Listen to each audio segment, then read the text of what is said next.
So hello people, welcome back to another video on my channel. और ये video एक suggestive video जो मुझे अदिति शर्मा ने बोला कि यार इस पे भी कुछ दया दृष्टि डालें। तो ये वीडियो है रिगार्डिंग मॉड 1 की प्रिपरेशन कैसे करी जाए और कितनी टाइम में मुझे सिलेबस कंप्लीट करना चाहिए और मैं कब से रिवीजन करूं और कितनी जल्दी रिवीजन करूं कि मैं आसानी से जून अटेम्प्ट दे पाऊं। और कुछ टिप जो आपको अच्छी लगती हो कि हाँ ये होनी चाहिए और इससे एग्जाम ईजिली एस हो जाता है, तो बता दूँ दीदी, I will help you out regarding all your queries. बाकी तुम्हारी छोटी सी नॉलेज के लिए बता दूँ कि मॉड 1 में मुझे एक अटेम्प्ट लग चुका है जैसे तुमने कहा था। तो लेकिन इंसान अपनी गलती से ज़्यादा सीखता है, तो मैंने भी उसी से सीख के दोबारा अटेम्प्ट दिया था and I was able to ace it. तो आई होप कि वीडियो के एंड तक मैं तुम्हारे सारे प्रश्नों के उत्तर दे दूँ।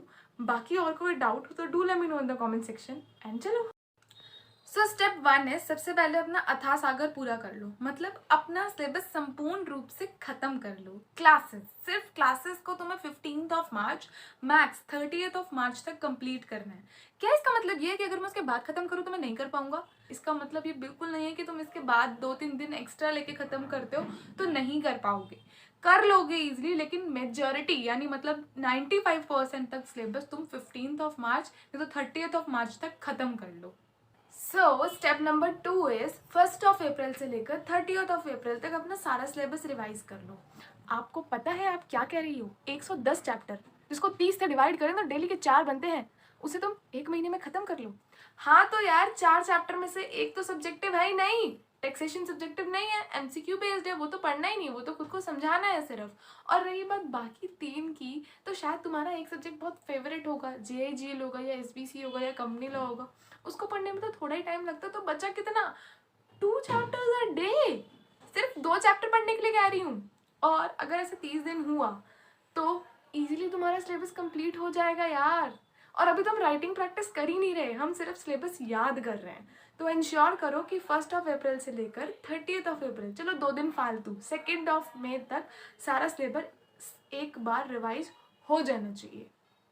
सो step number 3 is a Ninja technique. मतलब ज़्यादा दिमाग नहीं, सब बोलते हैं कि हाँ ये करना इज़ इम्पॉर्टेंट या इससे कुछ हेल्पफुल होता है, लेकिन मैं इसे निंजा टेक्निक मानती हूँ और ये रियली हेल्पफुल है। जो भी स्कैनर्स हैं, सीरीज हैं, सैम्पल पेपर्स तुम्हारे पास हैं, नहीं है तो मंगवा लो। फ्लिपकार्ट, अमेजन सब पे मिल जाते हैं ईजिली, वहाँ से मंगा लो और ले आओ। करना क्या है, अब तुम मेन बुक नहीं पढ़ोगे, सैम्पल पेपर उठाओगे, उस चैप्टर वाइज जो क्वेश्चंस है वो सारे पढ़ोगे, कैसे आंसर लिखा जाता है उसे एनालाइज करोगे, लर्न करोगे। और जो टॉपिक कवर नहीं हुआ तुम्हारी मेन बुक से, उसे क्रॉस वेरीफाई करके सिर्फ वही टॉपिक मेन बुक से पढ़ोगे और कुछ नहीं करोगे। ऐसे ही सबके साथ करना है, उठाना है, चैप्टर वाइज सारे क्वेश्चंस पढ़ने हैं, मेन बुक से क्रॉस चेक करना है, ये कवर नहीं हुआ अब मैं सिर्फ यही पढ़ूंगा और मेन बुक से कुछ नहीं पढ़ूंगा। अब इसी स्टेप में एक एड ऑन करने वाले हैं। से फॉर एग्जाम्पल आपने 1st ऑफ मई को सैम्पल पेपर उठाया, तो आप नेक्स्ट 20 डे यानी 20th ऑफ मई तक सैम्पल पेपर से ही पढ़ने वाले हो। तो 20 डेज में अगर आप पर डे 20 क्वेश्चन लिखते हो तो 20 into 20 400 question. And I don't think इतने वैराइटीज ऑफ क्वेश्चन करने के बाद कोई ये बोलेगा कि मुझे नहीं पता कि एग्जाम में क्या आने वाला है। The numerous number of question you know, you can predict कि एग्जाम में क्या आने वाला है, क्योंकि तुम्हें पता है यार, तुमने इतना वैरायटी ऑफ क्वेश्चंस देख लिए कि तुम्हें पता है कि ये क्वेश्चन आएगा तो मुझे यहीं से शुरू करना है और मुझे ये लिखना है। It becomes easy for you to जज कि मुझे आंसर कैसे स्टार्ट करना है। इसीलिए सैम्पल पेपर होना इज इम्पॉर्टेंट, क्योंकि वही बता सकता है कि आज तक किस ट्रेंड से पेपर आया है और क्वेश्चन कैसा कैसा आया है। इतने प्लेंटी ऑफ क्वेश्चंस लिखने के बाद still you have 10 days with you. उन 10 डेज में अगर लास्ट के 3 डेज तुम अपने फर्स्ट एग्जाम के लिए रिजर्व भी कर दो तो still you have 1 week. And I don't think इतने सारे वैरायटी ऑफ क्वेश्चंस देखने के बाद और ऐसा रिविजन करने के बाद 7 दिन तुम्हारे पास कम है एक बार सब पढ़ने के लिए। हाँ, जिसको पहली बार शुरू करना है उसके लिए है कम, लेकिन जब आप फ्लो में आ जाते हो ना, it becomes easier for you to revise the whole syllabus in a week. तो 3 डेज रिजर्व कर दो अपने फर्स्ट एग्जाम के लिए, जो मोस्ट प्रोबेबली जेएसजीएल का ही होने वाला है। उसको छोड़ के 7 दिन में वो सिर्फ 3 सब्जेक्ट पढ़ो, यानी कंपनी लॉ, एसबीसी और टैक्सेशन। 7 दिन में 3 सब्जेक्ट पढ़ो और जेआईजीएल लास्ट के 3 डेज पढ़ना एग्जाम से 3 दिन पहले।